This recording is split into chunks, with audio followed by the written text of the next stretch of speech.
இன்றைய இதமான காலை தென்றலில் அனைத்து அன்பு உள்ளங்களுக்கும் என் இனிய காலை வணக்கம்.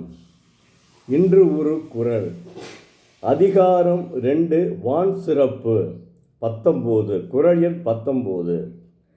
தானும் தவம் இரண்டும் தங்கா வியன் உலகம் வானும் வழங்காது எனின்.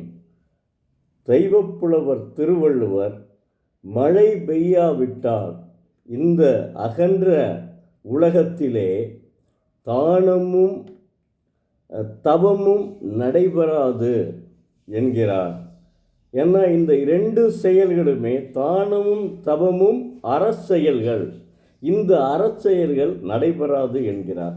மழை பெய்யாவிட்டால் எப்படி நடைபெறும் இந்த அறச்செயல்கள்?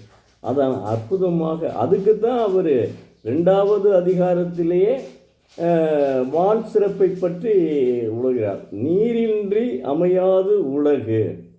அதனால் கண்டிப்பாக தண்ணீர் குடிநீர் அவசியம். நீர் எல்லா குளிப்பதற்கும் அவசியம், சாப்பிடுவதற்கும் அவசியம், அதாவது உணவோடு சேர்த்து சமைத்து சாப்பிடுவதற்கும் அவசியம். நீரின்றி அமையாது உலகு. அதற்கு அருமையாக எடுத்து குறித்து பாருங்க.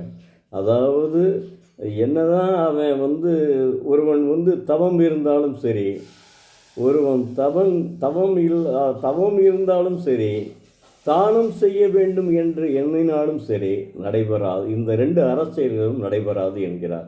என்ன அற்புதமாக தெய்வப்புலவர் விளக்கிவிடார் பாருங்க. அதாவது மழை பெய்யாவிட்டால் என்னாகும்?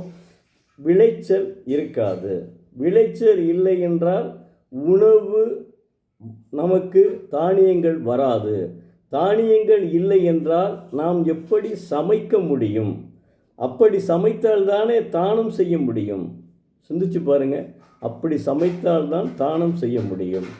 அது மட்டுமல்ல, அப்புறம் சிலர் தவம் இருக்கிறார்கள்ல, அவன் எப்படி தவம் இருக்க முடியும்?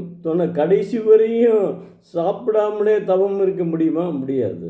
அதனால தான் தெய்வப்புலவர் அற்புதமாக இதை எடுத்து உரைத்திருக்கார். எல்லாற்றுக்கும் வானம்தான் மிக மிக இன்றியமையாதது. வானம் மழை பொழியாவிட்டால், மழை பெய்யாவிட்டால் நிச்சயமாக இந்த 2 அரசியல்களும் அடிபட்டு போகும். அரசியல்களும் நடைபெறாது. தானம் தவம் என்ற 2 அரசியல்களும் உலகிலே நடைபெறாது என்று அற்புதமாக விளக்கியுள்ளார். மீண்டும் நன்றி, வணக்கம். மீண்டும் நாளை பார்ப்போம்.